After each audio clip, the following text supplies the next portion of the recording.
नमस्कार, मी योगेश चंदवरकर पुन्हा एकदा गप्पाच्या पुढच्या सेगमेंटमध्ये आपलं स्वागत करत आहोत. टायटल स्पॉन्सर प्रियांशी कलाकृती.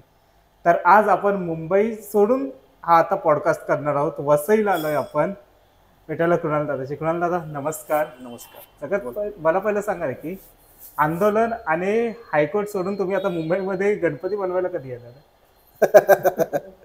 मुंबईमध्ये गणपती तर आपण करतोय, जसं लास्ट टाइम पण तुला सांगितलं होतं. पण सेटअप लावायचं झालं तर थोडंसं पिच तयार करतोय मी. म्हणजे पिच आता खूप जण विचारतील की नक्की म्हणजे काय. आता त्या प्रत्येकाच्या स्ट्रॅटेजीज असतात. आता प्रत्येकाचा प्लॅन असतो की काय. आता जेवढा अनुभव कोविडच्या अगोदर आला, म्हणजे मंडळांचे टेस्ट म्हणा किंवा कन्सेप्ट वाईज म्हणा, दुसरी गोष्ट म्हणजे बजेटिंग वाईज म्हण, किंवा जो अंदाज आलेला आहे की कॅल्क्युलेशन कसं असतं एखाद्या जागेचं, एखाद्याच्या काम करण्याची पद्धत, लेबरचे काय कॉन्सिक्वेन्सेस आहेत, जागेचा कसा काय अभाव होतो किंवा जागेची अरेंजमेंट, ह्याचं सगळ्याचं प्लॅन चालू आहे. म्हणजे खूप जणांना असं वाटेल की काहीतरी येत नाही पण काहीतरी रिझन देतोय, पण तसं नाही आहे ॲक्च्युली. मुळात माझा जो महत्त्वाचा पॉईंट आहे तो पण सांगतो की बजेटिंग. की जर एखादी कन्सेप्ट माझ्याकडे जर असेल, ज्याला आपण रियाज म्हणतो, की जर माझ्याकडे काही कन्सेप्ट असतील त्याच्यासाठी साजेसं माहोल किंवा ते ॲक्सेप्टन्स येणारी सोच किंवा विचार करण्याची पद्धत ही आली पाहिजे, तरच ती कन्सेप्ट तिकडे आपण लागू करू शकतो. नाहीतर ती आतापर्यंत जे चालत आलं आहे ना, परत तीच कन्सेप्ट मला दिसते की जसं कोविडच्या अगोदरपर्यंत होतं किंवा खातूसर होते, मग तशाच पद्धतीने सगळं झालं. फक्त त्याच्यात काय सोशल मीडिया ॲड ऑन झालं आहे, एवढंच मला ते वाटतं. बाकी सगळं तेच चालू आहे. म्हणजे त्याच्यात काम करण्यामध्ये बरेच जण अजून अपग्रेड झालेले आहेत. पण मला जे करायचं, जे माझ्या डोक्यात काही प्लॅन आहेत, ते करण्यासाठी त्याला थोडंसं माहोल तयार व्हायला पाहिजे आणि त्याची बजेटिंग रेंज पण वाढली पाहिजे, तर ते आपण एक्झिक्यूट करू शकतो. बजेटिंग रेंज म्हणजे आता एका पॉडकास्टमध्ये तर आम्ही असंही ऐकलेलं की काहीतरी 1 कोटीची मूर्ती बनवायची आहे. हो, कारण की बघ, तुला जर काम करायचं ना एखादं काहीतरी एक्सेप्शनल, तर आपण जसे काही प्रत्येकाच्या फील्डमध्ये एक स्वप्न असतात. जसं आपण इंडस्ट्री, म्हणजे आपल्या फिल्म इंडस्ट्रीमध्ये पकडायचं एक्झाम्पल की बॉलिवूड, तर त्यांना काय भुरळ पडलेली असते की हॉलिवूडमध्ये कशी कामं होत आहेत, ज्या लेवलची कामं होतात. मग ते म्हणतात की बॉलिवूडमध्ये आम्हाला तेवढं बजेटिंग मिळत नाही किंवा प्रोड्युसर तेवढे पैसे देत नाही, म्हणून आम्ही ते नाही करू शकत.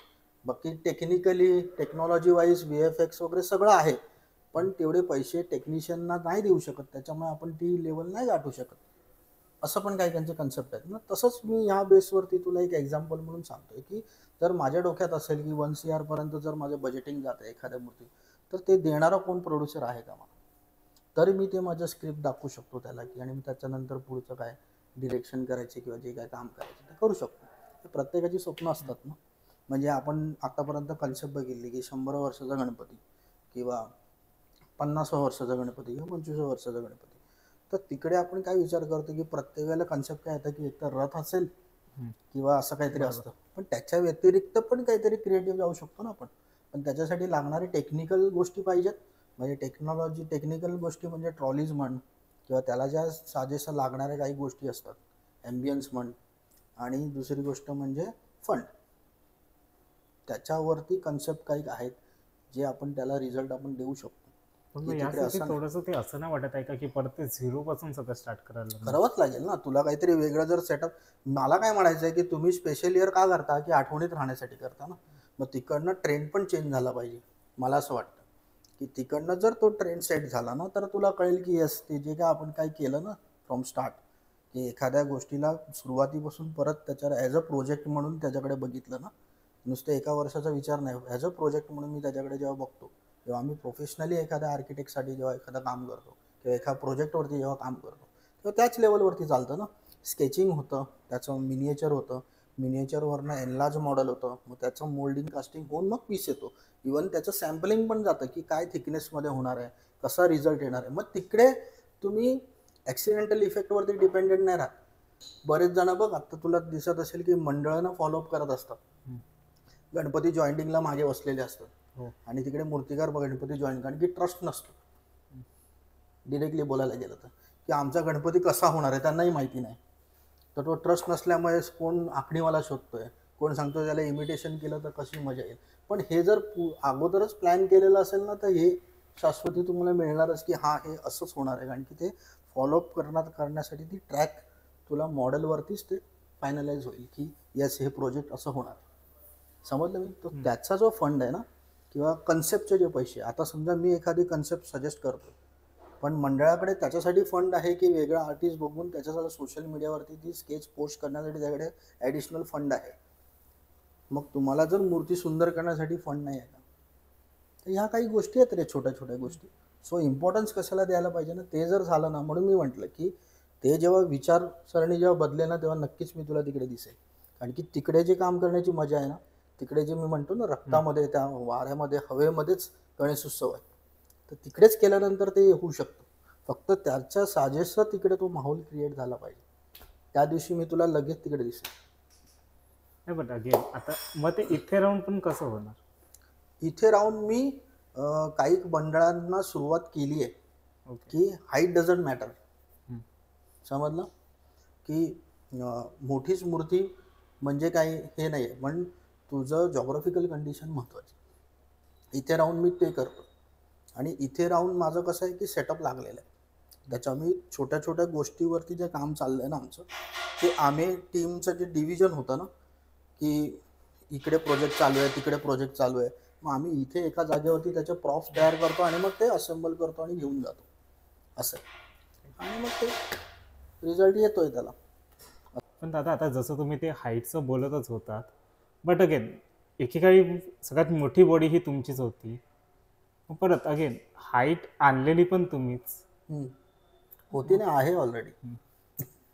फक्त कसं आहे माहिती आहे का, की मी तुला जसं म्हटलं ना, की काही गोष्टी आपल्याला करता करता, काही ज्याला आपण मॅच्युरिटी म्हणतो, की जसं मी म्हटलं की आत्ता मी सध्या ना जॉग्राफिकल कंडिशनवरती काम करतो. म्हणजे कोण म्हणेल कसं, वसईत राहायचं कारण पण तेच आहे की सुरुवात वसईतनं झाली, जिकडनं मी फायबरच्या प्रभावात चालू केलं. कारण की आमच्याकडे न्यायचा प्रॉब्लेम, वायर्स, विसर्जनाला तलाव, तिकडनं जे फायबर चालू झालं ते आता तू बघतोच आहे, सगळीकडे फायबरच आहे, त्याशिवाय दुसरं काही नाही. त्याच्यासाठी दोन गोष्टी होत्या, एकतर इकडे कन्व्हिनियन्स त्याचा, आणि दुसरी गोष्ट डिझायनिंगमध्ये झालेला बदल, त्याच्यामुळे फायबर आलं. तसंच आता गिरगावात मी मोठा गणपती करायचो. का आता ते जॉग्राफिकल कंडिशनच्या हिशोबाने ते परफेक्ट जागा आहे तिकडनं नेण्यासाठी, म्हणजे मूर्ती बनवणं आणि विसर्जन करणं, बरोबर आहे. आणि दुसरा जो मुद्दा होता 2022 मधला, की जे आपल्याकडे लिमिटेशनचं चाललं होतं उंचीवर, त्याच्यामुळे मी थोडंसं ते एक्सटेंड केलं होतं की जरासं त्याचं एक लेवल वाढावीत म्हणून. बरं, त्याच्यानंतर आता मी जसं घाटकोपरमध्ये काम करतोय किंवा सुरतसाठी देतोय किंवा हैदराबादसाठी देतोय, तर एक लिमिटेड साईजमध्ये ॲम्बियन्समध्ये तो कसा दिसेल, म्हणजे ज्याला आपण स्पेस डिव्हिजन म्हणतो, नेगेटिव्ह स्पेस ज्याला आपण म्हणतो. म्हणजे मी नेहमी बऱ्याच जणांना एक्झाम्पल देतो, एका फिश टँकमध्ये एक आरवाना फिश आणि एका फिश टँकमध्ये जसं आपण मॉली ठेवतो किंवा गप्पी मासे ठेवतो आणि त्याला सेटअप करतो. ह्या दोन गोष्टी आहेत. एखाद्याला कसं आहे ना, तो फिश दाखवायचा असतो, त्याचं जे कॅरेक्टर आहे, काही काहींना त्याला ना ॲक्वेरियमला सेटअप करण्यामध्ये, व्हिज्युअलायझेशनमध्ये एक मजा असते. तर मी सध्या आता त्या झोनमध्ये, की एक ज्याला आपण बसतो ना, फिश टँकचा फील कसा आहे की स्पेस असते, त्याच्यामध्ये पण एक अरेंजमेंट असते. तर त्याच्यामध्ये बाप्पा कसा दिसतोय, स्पेस पण सुटलेली आहे की जेणेकरून बाप्पावरती वरपर्यंत टच आहे. आणि दुसरं आता मी एक चालू केलं आहे की जास्ती करून ज्या तराफ्यावर मूर्ती जातील ना, ट्रॉलीवरती केलेलं असलं तरी, तिकडे जरासं थोडंसं माझं चाललंय की आता, म्हणजे ओमतांडव म्हण किंवा आता साकी नाक्याचा म्हण, की जो तलावावरती ते हायड्रानी चढवतात आणि घेऊन जातात, थोडंसं त्याच्यावरती पण काम करतात. पण हे कारण हे हाईट वाढते ना, तो थोडंसं सिलेंड्रिकल होतं असं नाही वाटत आहे का? कारण की स्पेसच तशी आहे. आता तू जर घाटकोपरला बघितलंस तर अशी लेंथ आहे, तो 28 फूट असा आहे. पण तू स्पेसिंग वाईज जर जागेवरती गेलास ना, तुला ती स्पेसमध्ये ब्रिदिंग स्पेस पण जाणवेल, की असं नाही की सगळं कट टू कट टच आहे, या बॉर्डरला टच आहे किंवा वरती टच आहे, पण तुला स्पेस जाणवेल. तर तसं पण आहे. पण जर मुंबईत बघितलं तर सगळ्या गल्ल्यात असंच आहे की तुला अशी स्पेस नाही. आता खंबाटाला ब्रॉड जागा आहे, पण खंबाटामध्ये कसं आहे, ॲम्ब्युलन्स जाण्यासाठी ती जागा सोडावी लागते, म्हणून ज्या इतर गल्ल्यांमध्ये जेवढी जागा आहे तेवढीच गल्ली युटिलाइज होते. त्याच्यामुळे त्यांची ज्या पद्धतीची कन्सेप्ट आहे त्याप्रमाणे तो असा वाईड होतो, मग ती स्पेसच सोडता येत असं आहे. मग ते त्याच्यावरतीच मी तुला म्हटलं ना, जेव्हा मी रियाज करायला बसतो ना, स्केचेस करायला, माझ्या डोक्यात तेच चालू आहे की ते कधी थॉट येईल. आता तुला माहिती आहे का, अजूनपर्यंत तीच कन्सेप्ट आहे की आम्हाला 14 फुटाची बॉडी पाहिजे, आम्हाला 12 फुटाची बॉडी पाहिजे. अरे पण जर कन्सेप्टला पूर्वी खातू सरांकडे बघ, जेव्हा डबल जॉब असायचे तेव्हा 8 फुटाची बॉडी पण ठेवायची किंवा 9 फुटाची बॉडी यूज करायची. तू कोलबाटलीन घे किंवा एक्झाम्पल घे, इवन चिंतामणी पण घे, जुने गरुडावरती वगैरे, त्याच्यामध्ये तर 6-6 फुटाचे पण बॉडी, हो बरोबर आहे. सो ही कन्सेप्ट आता अशी आली की बॉडी मोठी असली पाहिजे. मग त्याच्याशी साजेसे जर तुला कॅरेक्टर करायचं असेल तो डबल द साईज झाला, त्याच्यामुळे तुला ते सगळे असे वाईड दिसतात आणि इकडे ब्रिदिंग स्पेस राहत नाही, सगळे मंडपाला इकडे तिकडे टच होत आहे. तर मी इकडे 8 फुटाची बॉडी करायचं मागे पण तेच आहे की त्यांना थोडासा एक्सेप्टन्स देण्यासाठी, त्यांना थोडीशी सवय लावण्यासाठी मी ते थोडंसं पंप पण त्याच्यामध्ये आता कसं झालं, काही काही जण ते ज्वेलरीवर पण अडकलेत ना. कशावरती ज्वेलरी ते त्यांनी अडकून घेतलेलं आहे, त्यांना त्यांची श्रीमंती दाखवायची, मला त्याच्यात नाही अडकायचं. ॲक्च्युली म्हणजे त्यांना हे कळत नाही की लालबाग राजाने पावलं बनवलं ते प्रोटेक्शन म्हणून यूज करतात, ते त्यांची श्रीमंती दाखवण्यासाठी नाही करत, बरोबर आहे की नाही. तर तुम्ही जर ज्वेलरी केलं की तुम्ही अडकून गेलात. म्हणजे एखादा डिसिजन, म्हणजे पूर्वी जी प्रोसेस होती, एखादा जॉईंट फॅमिलीचा गणपती एका दुसऱ्या मूर्तिकाराला द्यायचा, जी प्रोसेस लागायची ना, ती ह्या ज्वेलरीमुळे तशी होते की 2-2, 3-3 वर्ष लागतात डिसिजन घ्यायला, एखादा मूर्तिकार जर चेंज करायचा असेल तर. का तर त्याला ते ज्वेलरी बसणार नाही म्हणून, गरजच नाही. तो नंतरचा आहे ना. एखादी मी कार घेतली, ॲक्सेसरीज पार्ट हा नंतरचा पार्ट आहे. कंपनी मला देते, जर त्याला तर त्याच्या डिसेन्सीमध्ये जर त्याला माहिती आहे ना की डिसेंट गाडी पाहिजे, तर तो ॲक्सेसरीजवरती जास्त भर नाही देणार, लिमिटेड गोष्टी ॲड ऑन करेल, दॅट्स इट. काही जण पूर्ण भरून काढतात गाडी, पण त्याच्याने सुंदरता राहतेच असं नाही ना. त्याचं मॉडेलिंग पण दिसलं पाहिजे. लालबाग राजाचा अजूनही हात फ्री आहे, हो का तर त्याचं स्कल्प्टिंग दिसलं पाहिजे, बरोबर. त्याची जी स्कल्पचरल क्वालिटी आहे ना ती दिसली पाहिजे लोकांना. आता मुकुट केलंय, पण मुकुटमध्ये मला तेच आवडलं की त्यांनी जे कव्हरअप केलं ते जाणवत नाही असं वीक घातल्यासारखं, बरोबर. परफेक्ट मॅचिंग आहे त्याला. असं काही केलं असेल ना तर ठीक आहे, जसं चिंतामणीचे कान वगैरे कसे परफेक्ट बसतात, तसं काय असेल त्याला पण अडकून जातो ना माणूस. चेंजेस अपग्रेड वर्जन कसं करणार तो एखाद्या मॉडेलला. आता जसं मोबाईल आहे किंवा कुठचं पण गाडी घे, काही घे, जर मला त्याला अपग्रेड मॉडेल करायचं आहे, तर मी जर अडकून बसलो, नाही मला हे असंच पाहिजे, तर तिकडे प्रॉब्लेम येणारच तुम्हाला. मग माझं जे कन्सेप्ट मला करायचं ना, तिकडे मी असे अडकून घेणारे जॉब घेणारच नाही. पुढचा प्रश्न थोडासा त्याच्यावरूनच होता की 14ला तुम्ही आलात मुंबईमध्ये, पहिला खंबाटा केला, त्याच्यानंतर एक 15चं हे येतं, कट्टू 15वर येऊया आपण. तारदेव निघाला त्यावेळेला, आणि बरेच काही गणपती असे निघाले की ज्याच्यामध्ये तुम्ही एक ट्रेंड सुरू केलेला तो प्रभावीचा. मग अगेन आत्ता थोडंसं हे बघतो ना आम्ही की परत तो प्रभावीचा ट्रेंड तुम्हीच मागे हे करताय. हो, का नाही करायचा. मी जसं म्हटलं ना, बघ पण म्हणजे तुम्ही, तो प्रश्न असा होता की जे तुम्हीच चालू केले, आता बाकी मुंबईमध्ये आता तेच चालू आहे. बघ आता मी जी गोष्ट चालू केली आहे ती की मी काही ठरवलं नव्हतं की ह्याचा ट्रेंड येणार.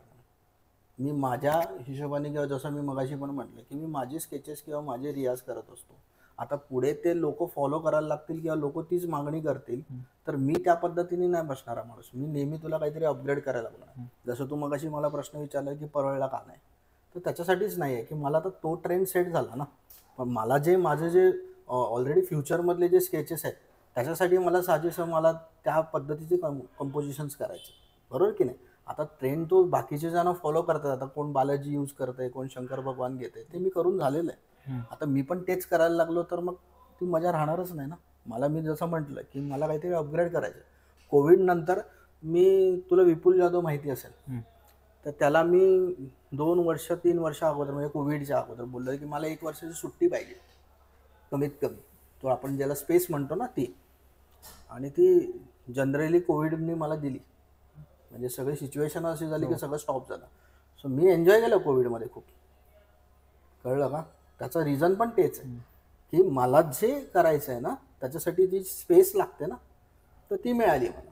आणि मला आता मी जी काय स्पेस घेतोय ना इकडे थांबून किंवा बसून, जे काय सर्वे करतोय आता पण, तुम्ही जेव्हा एखाद्या कोणाचा इंटरव्ह्यू घेता ना, मला त्यांचं कन्सेप्ट कळते की कशा पद्धतीने मंडळ त्यांच्याकडे येत आहे, काय रिक्वायरमेंट करत आहे.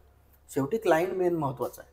क्लायंटला काय हवं आहे, पण क्लायंटला जर ते हवत असेल पण त्याच्यामध्ये मला काही गोष्टी जर त्यांच्यामध्ये जर इंजेक्ट करायच्या असतील ॲज पर ते घेऊन जाणार आहेत ती गोष्ट.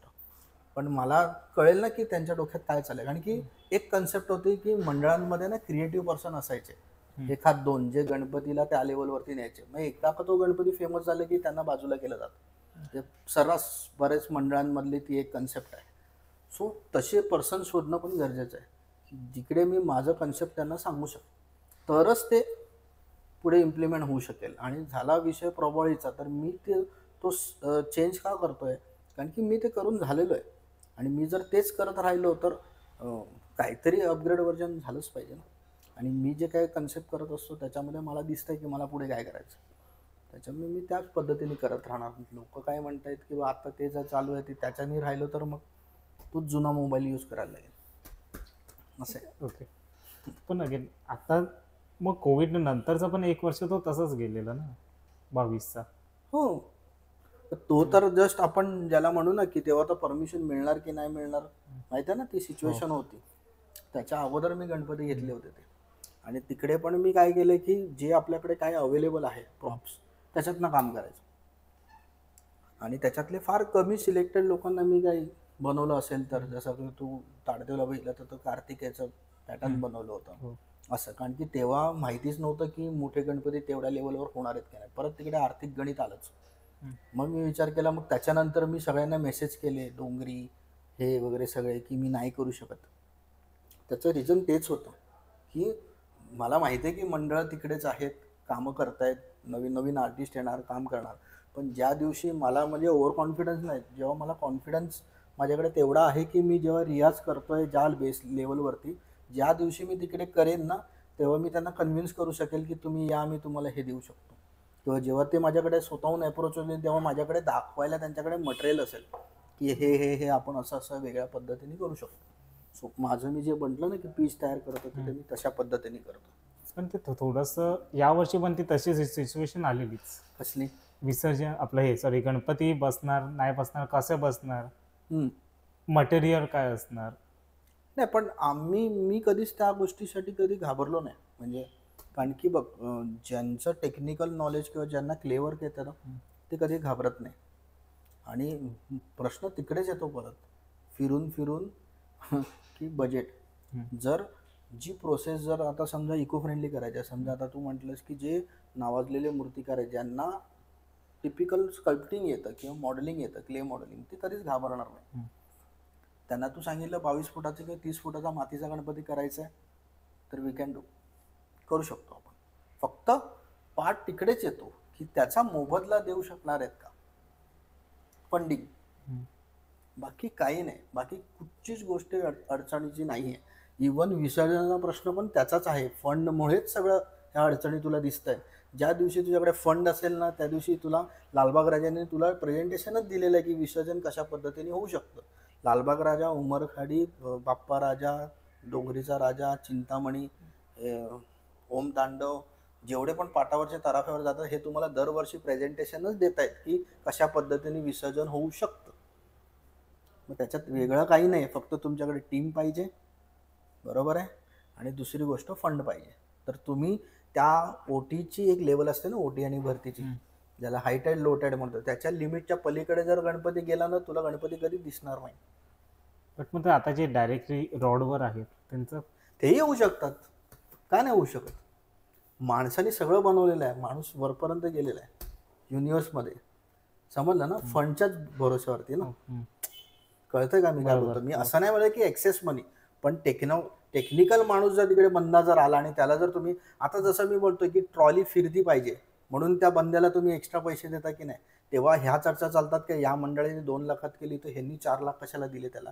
तर 2 लाख एक्स्ट्रा अशासाठी की त्यांनी टेक्निकल माणसाकडे त्याकडे नॉलेज आहे, त्या नॉलेजेबल पर्सनला जर पैसे गेले तर सगळं शक्य आहे. माझं म्हणणं ते आहे, समजतं ना मी म्हणतो. जसं आपण एखाद्या डिझायनरला डिझाईन करायला देतो घर, तेव्हा तो वेल प्लॅन करतो. आपण पिन इंटरेस्ट किंवा यूट्यूबवर बघून जर स्वतः डिझाईन करायला लागलो तर डिझायनिंगची काय हालत होणार आहे माहिती ना तुला.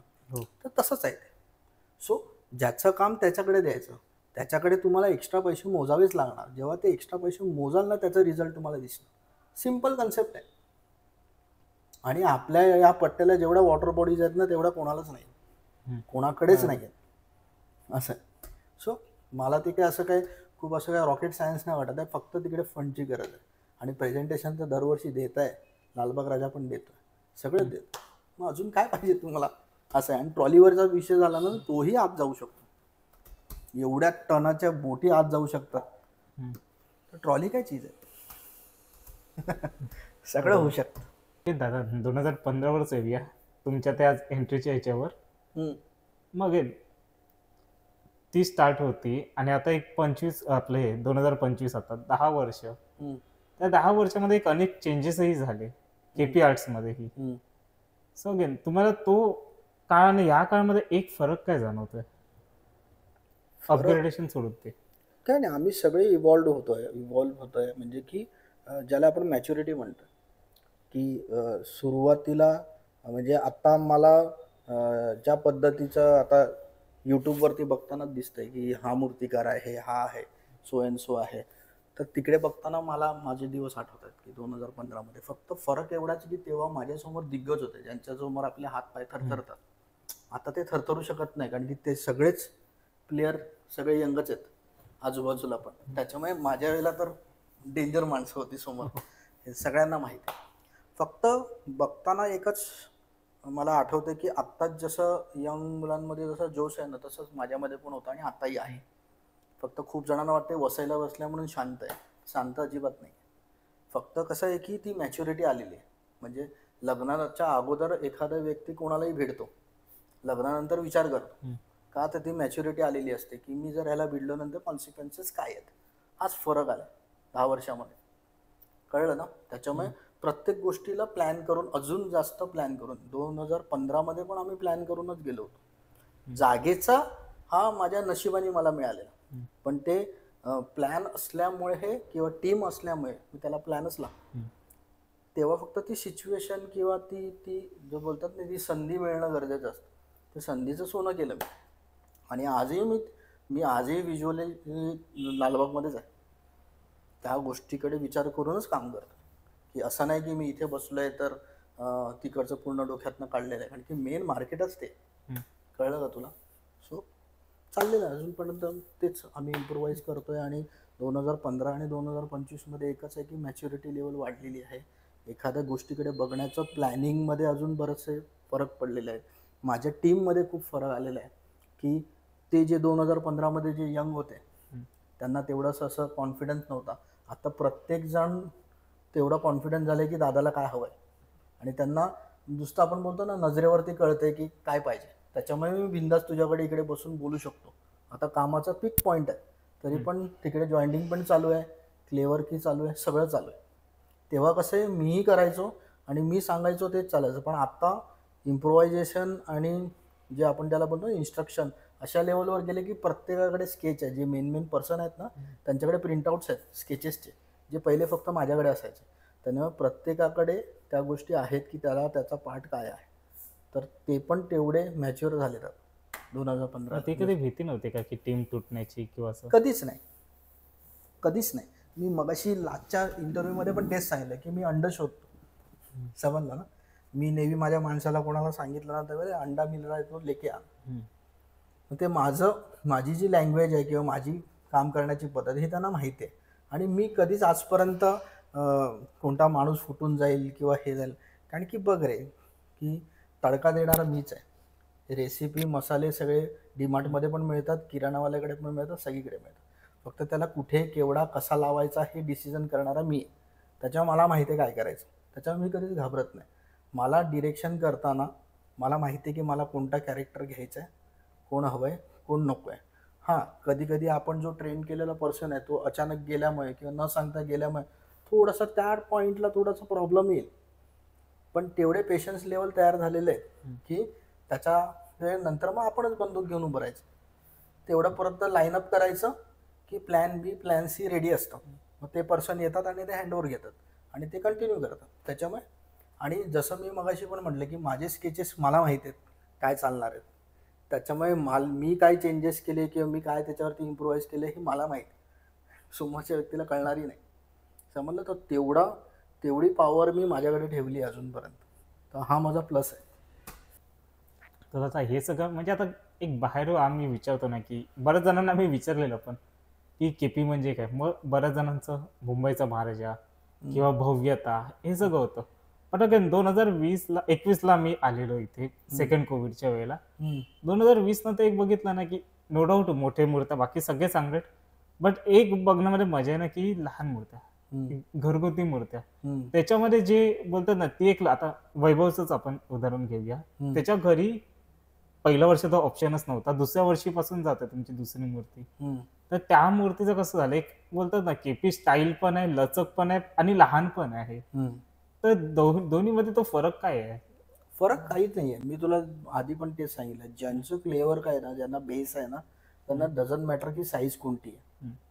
कळलं का तुला? फक्त कसं असतं की जसं काही कॅरेक्टर जे नॅचरल कॅरेक्टर आहेत, खारुताई आहे, हम्म. परत तुझं उंदीर आहे, यांना ना स्वतःची एक साईज आहे, आयडेंटिटी आहे साईजमुळे. तर ते त्याच्यातच क्यूट वाटतात. कळलं का? मग जेव्हा तुला ह्यूज गणपती करायचे ना, त्याच्यामुळे त्याचं फेसिंग, त्याची कानाची पद्धत, त्याचे जे जे पोश्चर्स आहेत किंवा जे काय बॉडी लँग्वेज आहे, ही थोडी चेंज करावी लागते. त्याच्यामुळे थोडंसं ॲग्रेशन दिसलं पाहिजे, डॉमिनेटिंग दिसलं पाहिजे. छोट्यामध्ये कसं नाजूकपणा करता येतो. सो ते फक्त एकदा तुझं जर तुझं टेक्निकल नॉलेज झालं असेल तर तुला ती आयडिया येते. दुसरा प्रश्न असा आहे की जेव्हा 2019 पर्यंत जेव्हा मी मुंबईत काम केलं तेव्हा मी घरचा माहोल मिस केलाय. त्याचं रिझन काय आहे, जो मी बोललो ना, कोविडमध्ये मला घेता आलं छोट्या मूर्त्यांमध्ये. कारण की सुरुवातीला इकडे आमच्याकडे हटकर स्टाईलिंग मूर्त्या आहेत, जे तुम्ही आता बोटं वगैरे बघता ना, रिदमिक बोटं वगैरे, हे आम्ही लहानपणापासून करत आहे. जसे शेले असे ते फोल्ड वगैरे, हे जे काय तू बघतोस ना, केतन विंदे वगैरे करतात, ही हटकरांची स्टाईल टोटली. तर हे आम्ही लहानपणापासून करा. आणि त्याच्यामध्ये कसं भीमसेन जोशींची गाणी आणि गणपतीची गाणी, प्रल्हाद शिंदे यांची सगळ्यांची, अजित कडकडे यांची गाणी लावायची आणि काम करायचं.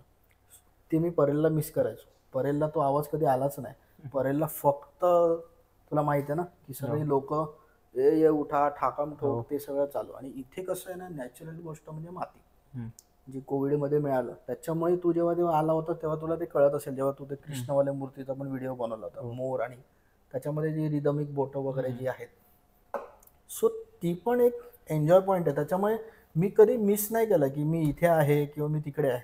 मी ज्या जागेवरती जाईल ना, त्या जागेवरती इव्हॉल्व्ह होण्याची ताकद ठेवतो आणि त्याच्यासाठी मी वर्किंग करतो. त्याला ओव्हर कॉन्फिडन्स नाही बोलता येणार किंवा नुसतं कॉन्फिडन्स नाही, पण तो रियाज केल्यानेच येणार, असं आहे. म्हणून मी तुला म्हटलं ना, मी मगाशी पण तू त्या प्रश्नाला विचारलंस ना की तू परळला कधी येणार. मी उद्याही येऊ शकतो, फक्त मला तो आतून माझं डिसिजन झालं पाहिजे की मला हे करायचं आहे. जेव्हा सिच्युएशन, त्याच्यामुळे तुला कधीच असं जाणवणार नाही तू येशील तेव्हा की इकडे असं कुठे अडकलाय किंवा हे जमत नाहीये, किंवा तू आल्यानंतर बघेल की या माहोलमध्ये पण छान वाटतंय बघायला. तू पण आल्यानंतर तू तिकडच्या जर परळला आज उभा आहेस आणि लगेच इकडे आलास तरी पण तुला एक पीस वाटेल. सो दोन्ही गोष्टी एक वेगळा एक्सपिरियन्स आहे आणि तो घेणं गरजेचं आहे. आणि मी लास्ट टाइम पण म्हणाले आणि बऱ्याचदा म्हणतो, परेल वर्कशॉप हे इन्स्टिट्यूट आहे. तिकडे जे इकडे शिकायला नाही मिळणार ते तिकडे शिकायला मिळेल. पण हे पण आहे, जे पीसफुल जागेमध्ये जे करता येईल किंवा अनुभवता येईल ते तिकडे नाही मिळणार. सो प्रत्येकाचे अनुभव वेगवेगळे आहेत, प्रत्येक ठिकाणी शिकणं वेगळं आहे. तिकडे लेबरचे माइंडसेट कसे असतात, एवढ्या लेबरला घेऊन कसं काम करता येतं हे जाणवायला मिळतं. तो एक्सपिरियन्सचा पार्ट आहे, बाकी काही नाही. सो दादा, आता कसं आहे, आपण थोडंसं घरगुतींच ह्याच्यामध्ये थांबूया. आता भाद्रपदच्या गणेशोत्सवामध्ये हे घरगुती मूर्ती करणं आणि माघीमध्ये करणं, या दोघांमध्ये डिफरन्स किती होतो? कारण माघीमध्ये बरेच व्हरायटीज बघायला भेटत आहेत. आणि मागीमध्ये व्हरायटीज बघायला मिळतात, कारण की ना एक तर ती सुरुवात असते वर्षाची, भाद्रपदची सुरुवात आपली मी मागीपासूनच पकडतो. आणि मागीमध्ये ना एक ते दाखवता येतं की काय क्रिएटिव्ह करता येईल. आणि मग सीझनमध्ये त्याचा फायदा होतो की लोकांना प्रेझेंटेशन जातं की अशा टाईपचं कंपोजिशन पण लहान मूर्त्यामध्ये आपण करू शकतो. आणि मग ते बुकिंगला मदत होते, लोकांना एक्सप्लेन करायला किंवा दाखवायला रेफरन्स राहतो आपल्याकडे, की हा रेफरन्स दाखवला की लोक घेऊन येतात ते, अरे दादा असं काहीतरी. मग ते जेव्हा माझ्याकडे बुकिंग चालू होतं ना मागी गणपतीनंतर, तेव्हा लोक त्या मागी गणपतीमधले घरगुतीमधले पण रेफरन्स घेऊन की दादा असं काहीतरी सेटअप दे, माझं बजेट सो अँड सो आहे, असं करून देतात. आणि मग ते मलाही बरं पडतं त्यांना एक्सप्लेन करायला की बघ, मातीची मूर्ती घेऊन पण तू सेटअप करू शकतो, की जरुरी नाही की तू POPचीच कर. मग तू मला मातीची सांग की POPची सांग, मी दोन्हीमध्ये ओपन आहे. दोन्हीमध्ये मी तुला काही पाहिजे ते देऊ शकतो. आणि त्याचा एक रेफरन्स म्हणून माझं ते मागी गणपतीमधलं. आणि तेव्हा एक वेगळाच चाम असतो. एकतर क्लायमेट कंडिशन तुझ्या जोडीला असतं, एकतर वातावरणामध्ये गारवा असतो सर्वात मेन. आणि आपलं हे थोडंसं मेसी काम आहे, म्हणजे धूळ आहे, POP आहे, या सगळ्या गोष्टी आहेत. त्याच्यामध्ये क्लायमेटमध्ये गारवा असतो, पाऊस नसतो. आणि दुसरी गोष्ट म्हणजे लिमिटेड कामं असतात. सो लिमिटेड कामांमधली जी मजा आहे, जो फ्रेशनेस आहे, तो तुला दिसतो कामामध्ये. भाद्रपदमध्ये आम्ही तो ॲक्च्युली अनुभवाला घेतला होता. आम्ही वर्षभर काम चालू ठेवलं होतं, पण त्याच्यात तितक्यात हे आलं पीओपी बॅन. त्याच्यामुळे इथे एकही पीओपीचा गणपती दिसला नाही पाहिजे, म्हणून मग आम्ही मग ते मातीचे करायला लागलो. आता आता पण बरेचसे सेटअप तुला बघायला मिळाले असते आता या ॲट द पॉईंट, म्हणजे कलर झालेले पण. पण आता त्या प्लॅनिंगवरती सगळं पाणी फिरलं, कारण की सिच्युएशन अशी होती. पण बघू, मे बी तो प्लॅन आम्ही नेक्स्ट इयर आम्ही अप्लाय करू, असं आणि तुला बघायला मिळेलच. मग ती दोघांची टीम पण वेगवेगळीच असेल ना? नाही, टीम वेगळी नाही, टीम सेम आहे. मग त्यांना तू छोटा दे की मोठा दे, काही प्रॉब्लेम नाही. मी जसं म्हटलं की माझ्याकडे अंडं येतं, अंड्याला ट्रेनच तसं केलंय की लहानपणापासून की तुला साईज काही दे, तो तुझं परांचीवर चढून पण काम करेल आणि खुर्चीवर बसून पण काम करेल आणि मांडी घालून पण काम करेल.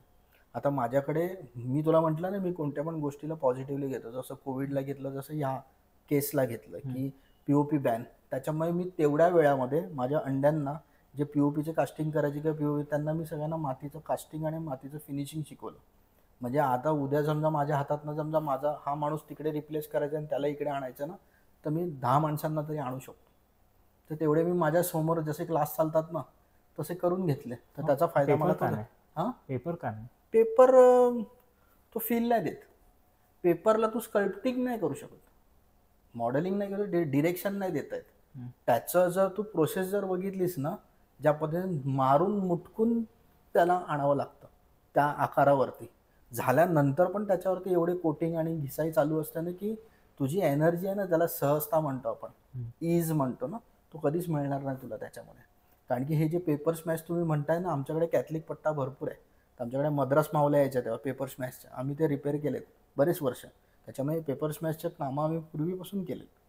हे आत्ता तुम्हाला वाटत असेल की ट्रेंड आहे, असं नाही आहे, खूप जुनी गोष्ट आहे. पण त्याच्यामध्ये तो ईज नाही आहे. आणि पेपर ॲक्सेस असं मॉडेलिंग मटेरियल नाही वाटत मला, स्कल्प्टिंग मटेरियल नाही, ज्याला आपण क्लेला ज्या मॉलिक्युल्समध्ये ज्याला इलेस्टिसिटी असते म्हणतो ना आपण, की त्याला जो एक फील आहे तो नाही. पीओपीमध्ये पण एक फील आहे, मार्बलमध्ये एक फील आहे, नॅचरल मटेरियल असल्यामुळे त्याच्यामध्ये एक फील आहे, ब्रॉन्झमध्ये फील आहे, ब्रासमध्ये, कॉपरमध्ये. तसं तसं त्या पेपरचं जे आपण मटेरियल बोलतो ना, हे आपण असं म्हणू शकतो की ते आपण हायब्रिड तयार केले. हो. जसं आता आपण गाड्यांमध्ये बघतो, हायब्रिड पटकन असं डायजेस्ट होत नाही माणसांना लगेच, अरे हे काय आणि ते काय स्विच करायचं, ते तसं नाही आहे. म्हणून मी त्याच्यात कधी जास्त त्या भानगडीत पडलो नाही. सो पर्याय म्हणजे पीओपीला मग तुमच्याकडे पर्याय तोच होता, माती.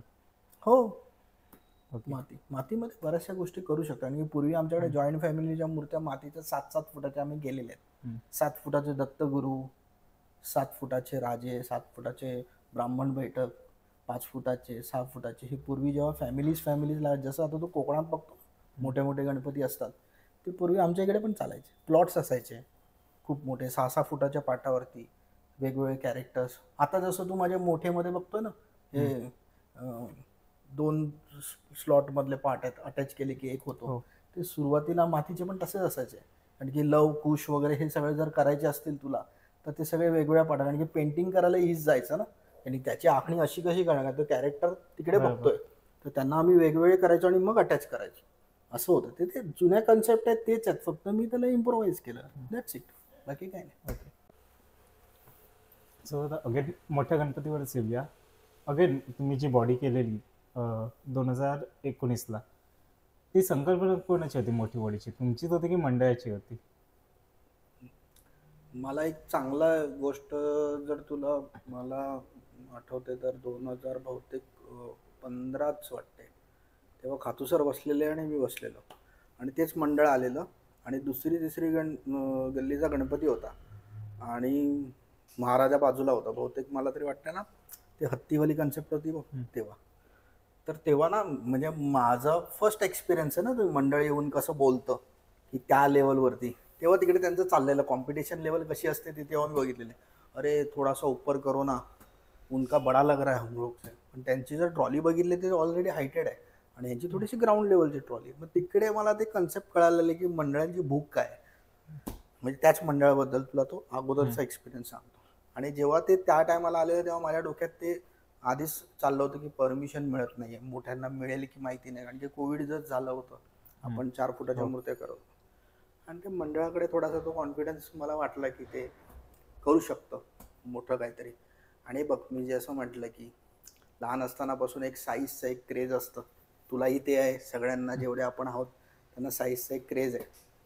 आणि मी कसं व्हिज्युअलाइज करत होतो की जसं पूर्वी 6 फुटाच्या लाईफ साईजच्या मूर्त्यांमध्ये प्लॉट्स चालायचे लालबागमध्ये, आणि आमच्याकडे घरगुतीमध्ये प्लॉट्स चालायचे, तेव्हा 22 फुटाचा गणपती म्हणजे कम्पॅरेटिव्हली मोठाच झाला ना खूप. हो. म्हणजे तेव्हा ॲक्सेप्टन्स मिळालं लोकांचं, तर आता का नाही मिळणार?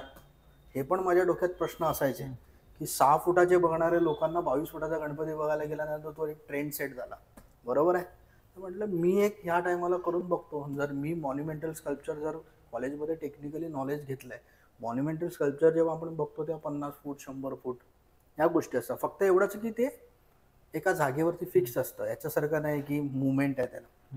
आणि करायची लहानपणापासून एक इच्छा होती, आणि त्याच्यात तो कॉन्फिडन्स मला मंडळामध्ये दिसला, आणि त्यांची पण इच्छा मला तेव्हा जाणवली की मंडळांचं कसं चालतं हाईटवरनं. तर म्हटलं करून बघूयात, आणि ती रिस्क घेतली मी आणि केली. बट अगेन पण तेव्हा व्हॉल्यूम पण कमी होते ना कुठूनचे? मोठ्यांची. केव्हाचं म्हणतोय? आधी आता तुम्ही बोललात ना, म्हणजे आता कसं झालंय की आता एक म्हणजे 1900च आधी पकडूया आपण, एक 12-14 फूट हे स्टँडर्ड होते मोठी मूर्ती म्हणजे. जसं तेव्हा 6 फूट हा. Life size. हा, मग आता कसं झालंय की ऑलमोस्ट सगळ्यांनाच एक 16 फूट 18 फूट हीच बॉडी हा, लागते आता. हा. पण मी ते आता जर 20-22 फुटाचा जर त्याला मी डबल केला तर कसा दिसेल? समजलं ना मी काय म्हणतो? सो आपण जेव्हा एखादी गोष्ट डबल करतो तेव्हा एक एक्सपिरियन्स पार्ट म्हणून पण तो गरजेचा असतो. आता जसं तुला दिसत असेल की त्या मोठ्या बॉडीमध्ये कामच होत नाही 2 वर्ष. मी गेल्या वर्षी तो समोरून डिनाय केलेलं आहे.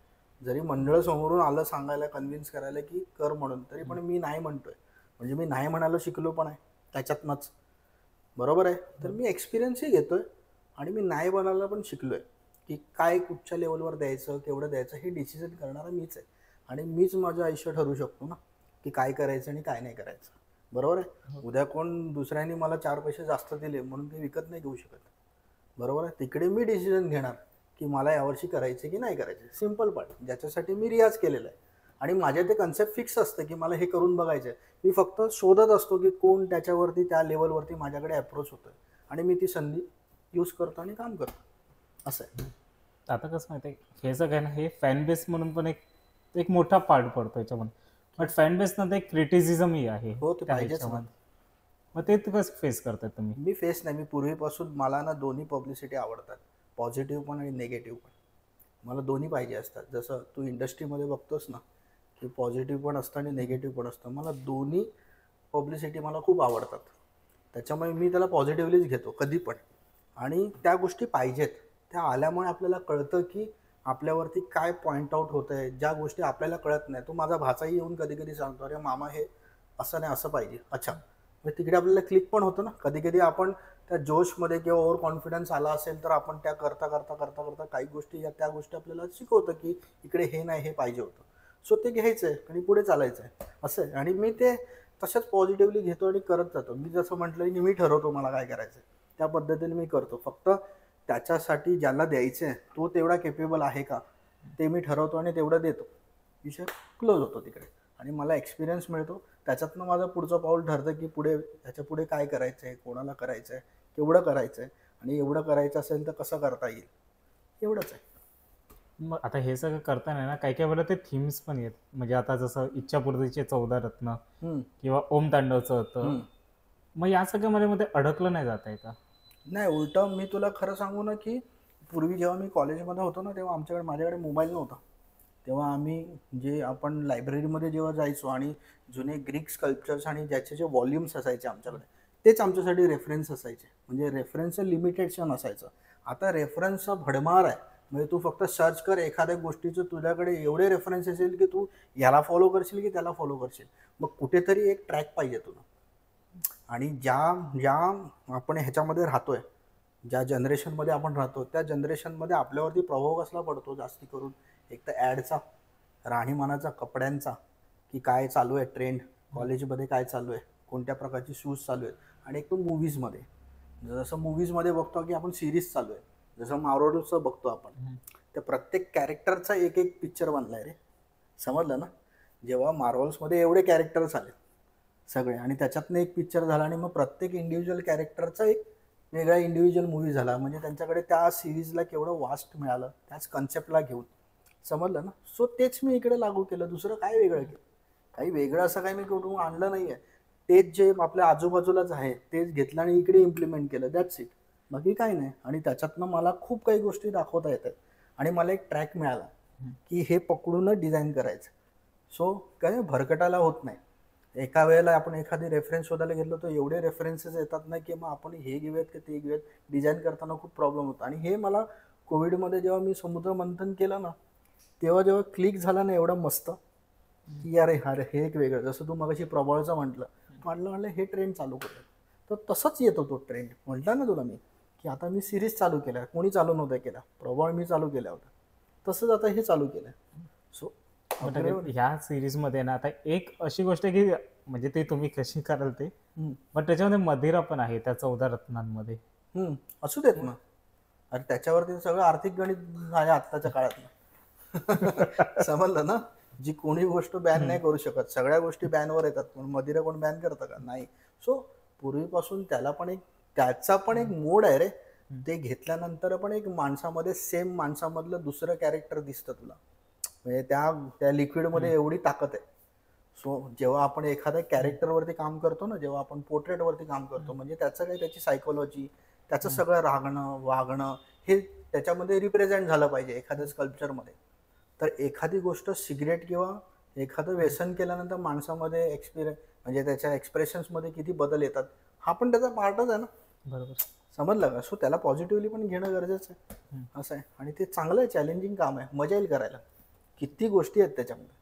पण मी जसं लास्ट टाइम एका इंटरव्ह्यूमध्ये म्हटलं, मी जास्त डीप जात नाही. म्हणजे त्याच्या एकदम जे स्क्रिप्चर्स केलेले आहेत त्याच्यात एकदम डीपली जात नाही. कारण की डीपली गेलो ना तर मग ते सगळे कॉन्फ्लिक्ट चालू होतात. जसं तू बोललो ना पब्लिसिटी, नेगेटिव्ह पब्लिसिटीमध्ये लोक शिकवायला पण भरपूर येतील, पण आपलं त्याच्यात काही नॉलेज नाही आहे.